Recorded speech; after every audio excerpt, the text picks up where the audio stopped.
तो 50 नंबर दे रखा है। क्या दे रखा है? Statement A hypothetical diatomic molecules with bond order 0 is quite stable. ठीक है, तो सबसे पहले तो डायटोमिक जो भी एटम होता है तो बॉन्ड ऑर्डर 0 होगा ही नहीं। यदि तुम ऐसे लिखते हो H2 लिखते हो, क्या N2 लिखते हो, O2, ये सब डायटोमिक है। तो हाइड्रोजन और यहाँ हाइड्रोजन, क्या इसका बॉन्ड ऑर्डर 0 का, इसका बॉन्ड ऑर्डर कितना है? बॉन्ड ऑर्डर कितना है? 1 है। अगर बात N2 का करते हैं तो N ट्रिपल बॉन्ड N, इसका बॉन्ड ऑर्डर कितना है? 3 है। O2 का अगर बात करते हो तो O डबल बॉन्ड O, इसका बॉन्ड ऑर्डर कितना है? बोलिए 2। तो कभी तो 0 हो ही नहीं सकता है। तो पहला तो तुम देख रहे हो स्टेटमेंट फर्स्ट क्या होगा? फॉल्स हो गया।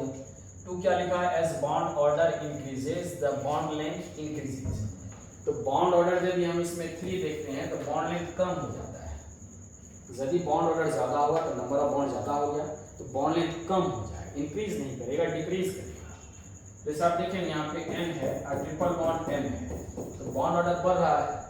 तो बढ़ रहा है तो निश्चित रूप से इसका बॉन्ड लेंथ क्या होगा? कम होगा। तो बॉन्ड लेंथ कम होगा तो इस ऑप्शन को यदि हम लोग देखें, इस ऑप्शन को यदि हम लोग देखें तो आप ध्यान से देखो कहना ये भी फॉल्स हो गया। और क्या ये इंक्रीज लिखा हुआ है? इंक्रीज लिखा है, इसका मतलब ये भी क्या फॉल्स हो गया। तो statement first is true, second false, first is false but statement second is true. Both statement first है, नहीं ये तो हो गया। Number 3 both statement first and second are false. First and नहीं, both statement first and second are true लिख दिया है, नहीं 4 नंबर हो जाएगा। तो थोड़ा उसमें फिर से देख लेना है भाई कौन हो जाएगा इसमें, बोलो कौन सा हो जाएगा। तो निश्चित रूप से हमारा ये 4 हो जाएगा। दोनों स्टेटमेंट हमारा क्या है? फॉल्स है, ये भी बन गया। अब आते हैं 51 और एक बार 51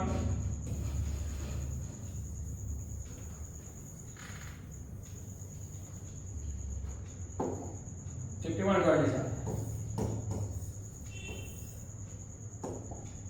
51 क्या लिखा हुआ है?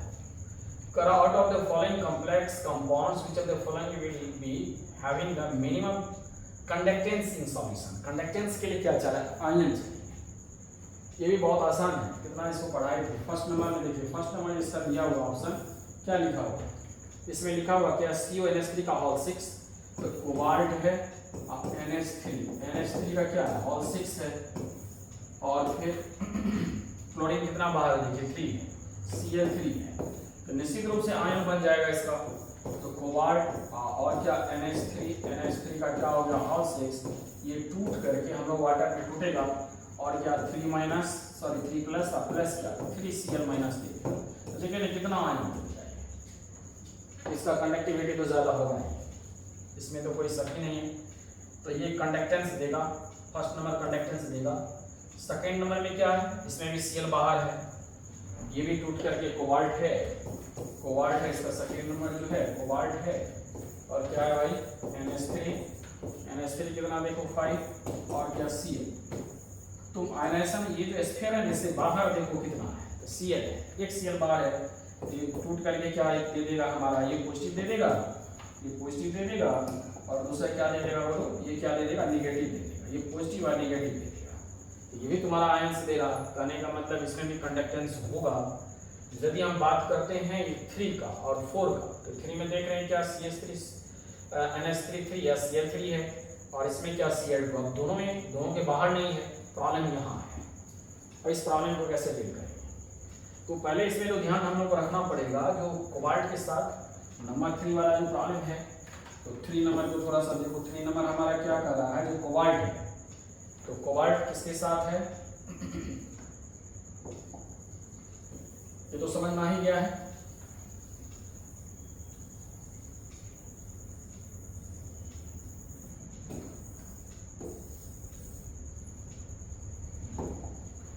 इसका 3 नंबर को एक बार फिर से देख लो।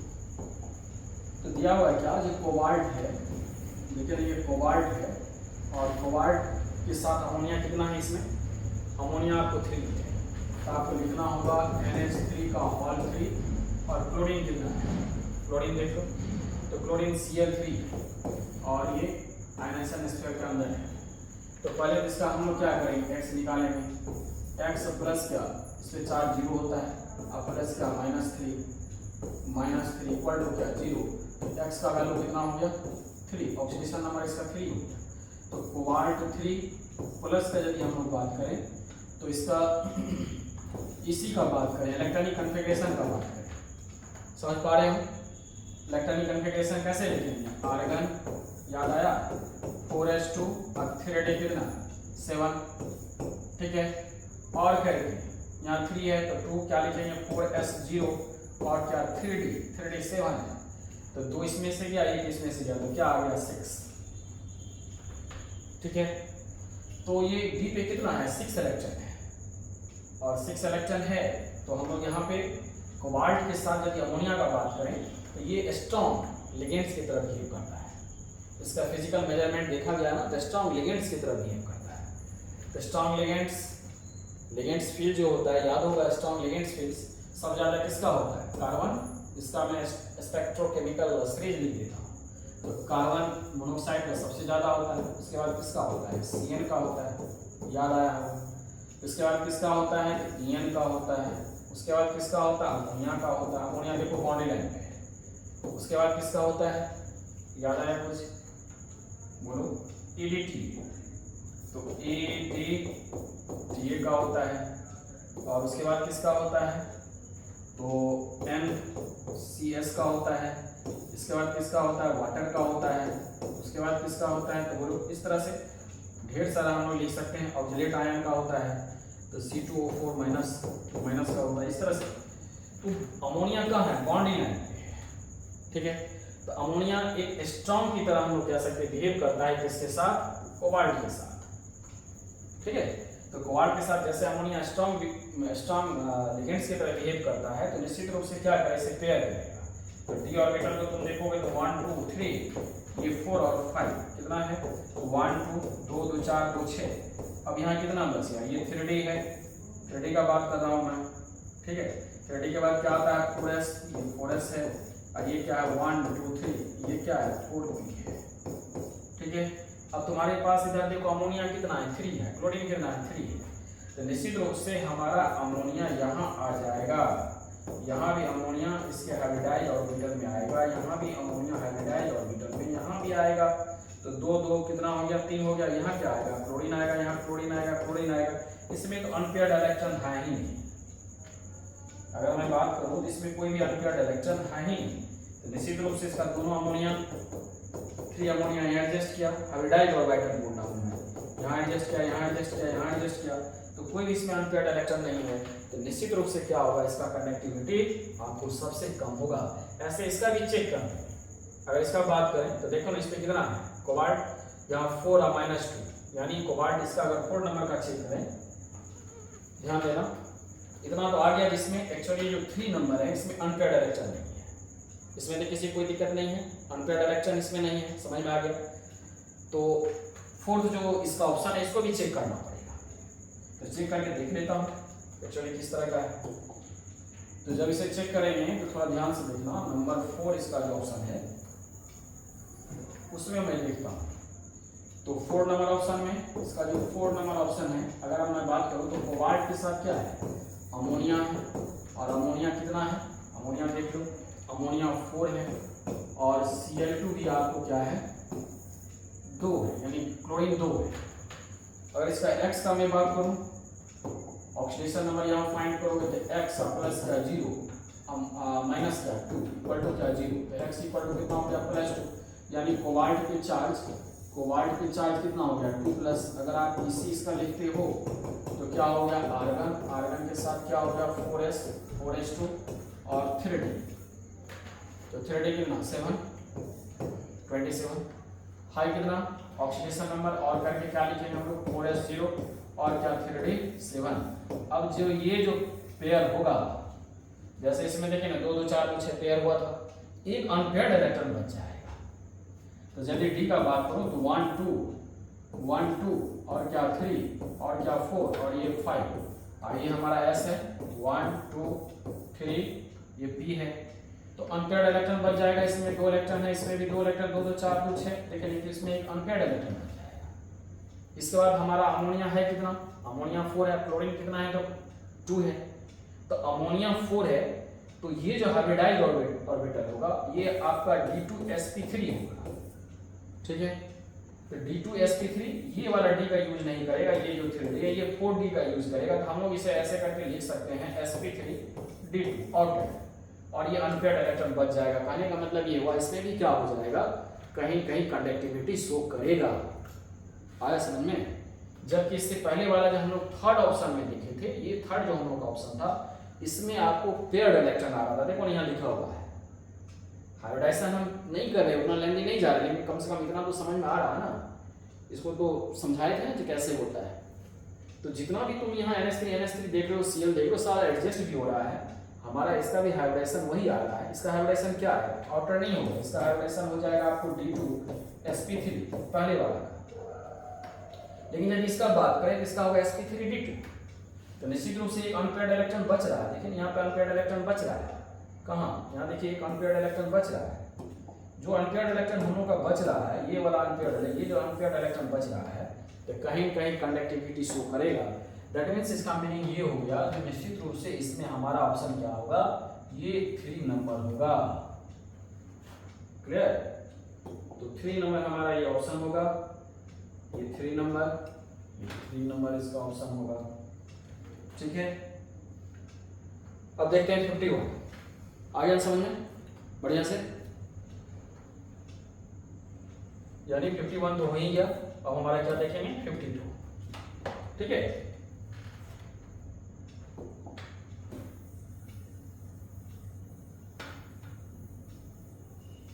एक बार रिवीजन कर दिए तुम लोगों का, ऐसे तो बना ही था।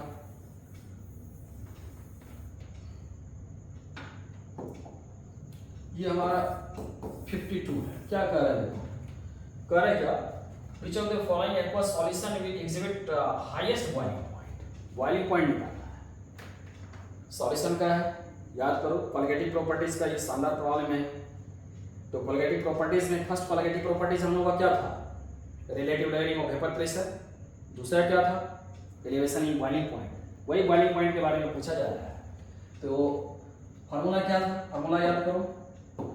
तो डेल टीबी इक्वल टू क्या था, 1 टू फैक्टर आई और क्या केबी, अब मल्टीप्लाई क्या, मोलैलिटी, कंसंट्रेशन ऑफ सॉल्यूशन। तो तुम फर्स्ट में चेक करो 0.01 है। तो निश्चित रूप से अगर हम बात करें मोलैलिटी का, तो आई कितना है इसका देख लो, आई फैक्टर कितना है, सोडियम सल्फेट है, बगल में करो तो देखो ना इस तरह से सोडियम सल्फेट, ये टूटेगा तो हम लोग को क्या देगा, 2Na प्लस, अब प्लस क्या SO4, 2 माइनस। निश्चित रूप से I का वैल्यू इसमें कितना हो गया, 21, कितना हो गया 3। और यहाँ बात करें 3 मल्टीप्लाई Kb, ठीक है। Kb का वैल्यू तो नहीं दे रखा है, तो कोई वो तो कांस्टेंट रहेगा सब में, कोई बात नहीं है। तो Kb अब मल्टीप्लाई क्या, मोलैरिटी 0.01 मोलर दिया हुआ, मोलैरिटी में दिया हुआ, कोई बात नहीं है। मोलैरिटी या मोलैलिटी में उससे कोई फर्क नहीं पड़ता, थोड़ा फर्क पड़ता है जो दिया उसके अकॉर्डिंग हम लोग कर लेंगे। इसमें मल्टीप्लाई किए तो 0.03 इतना आ गया, ठीक है। अब Kb का वैल्यू किसमें दिया है, एक्वस में दिया हुआ, एक्वस सॉल्यूशन में। तो Kb का वैल्यू होता है 0.52 होता है केल्विन केजी पर। तो ये तो कांस्टेंट रहेगा, इसके लिए कोई बात नहीं है। तो हमारा ये आ गया, इसी हमारा फर्स्ट था, फर्स्ट ऑप्शन था, उसको देखिए। दूसरा ऑप्शन में क्या दे रखा है, क्या दे रखा, देखिए ग्लूकोज है C6H12O6 है 0.05। तो निश्चित रूप से इसमें भी यदि हम लोग देखें डेल टीवी का value, del TV equal to I का वैल्यू कितना हो जाएगा ग्लूकोज के लिए, बोलो जल्दी से, 1। यूरिया के लिए क्या बताए थे, 1। तो निश्चित रूप से ग्लूकोज में, यूरिया में देखो वही सब है। तो ग्लूकोज का वैल्यू कितना, 1, कितना दिया है कंसंट्रेशन 0.015। आई का वैल्यू कितना है, आई का वैल्यू यही लिख लो 1। अब मल्टीप्लाई कंसंट्रेशन कितना है, मल्टीप्लाई 0.052। ये तो बोले कांस्टेंट है, इसलिए उन्होंने मल्टीप्लाई करना भी नहीं है। तो वैल्यू कितना आ गया, 0.015, इतना मल्टीप्लाई 0.5 इतना आ गया। तो इससे तो ये ज्यादा है। नंबर 3 किसका है, यूरिया का। इसमें भी यदि डेल टीवी का मैं बात करूं तो आई को 1 हो गया। अब मल्टीप्लाई कितना है कंसंट्रेशन, एक बार देख लो 0.01 मोलर। अब मल्टीप्लाई क्या वही 0.52। अब इसमें यदि मल्टीप्लाई करेंगे तो निश्चित रूप से इससे देखिए ना, इससे तो ये ज्यादा हो, ठीक, और इससे क्या 0.15 है तो ये ज्यादा हुआ ना। और ये क्या सबसे ज्यादा अभी तक तो मिला है हम लोग का सबसे ज्यादा 1 नंबर। एक बार हम लोग 4 भी चेक कर लेंगे। 4 नंबर में 4 ऑप्शन में देखते हैं क्या KNO3 दिया हुआ है। KNO3 तो टूटता है वाटर में, ये कैसा देता है आयंस A प्लस प्लस क्या बोलो NO3 माइनस। तो निश्चित रूप से यदि I का बात करेंगे तो I इसमें कितना हो भांड 2 फैक्टर कहते हैं इससे, तो कितना हो गया 2 हो गया। तो फिर हम लोग यदि ZTB यहाँ पे कैलकुलेट करें तो 2 मल्टीप्लाई फिर देखो यहीं पे मोलैरिटी अगर लिखे कितना है तो 0.01 सब में वही लिखे पहले और लास्ट में लिखे 0.52। तो ये भी हम अगर मल्टीप्लाई करें तो कितना आएगा 0.02। कहने का मीनिंग ये हो गया ये भी हमारा क्या है ज्यादा नहीं है, इसमें देखो ना 0.03 है। तो सबसे ज्यादा ये हुआ, आफ्टर दैट ये हुआ 0.2 है, ठीक है। उसके बाद क्या हुआ ये हुआ और सबसे कम हमारा तीसरा ऑप्शन हो गया। इसमें सबसे ज्यादा पूछा जा रहा है तो निश्चित रूप से हमारा कौन होगा बोलो, तो हमारा क्या हो गया 1 नंबर। अच्छा क्वेश्चन था, अच्छा क्या ठीक ही था, दैट मीन्स मॉडरेट कर सकते हैं, थोड़ा कंसेप्चुअल था, आप आसानी से बना सकते थे, ठीक है। इतना सॉल्व कर दिए, फिर नेक्स्ट क्वेश्चन हम लोग करते हैं। ओके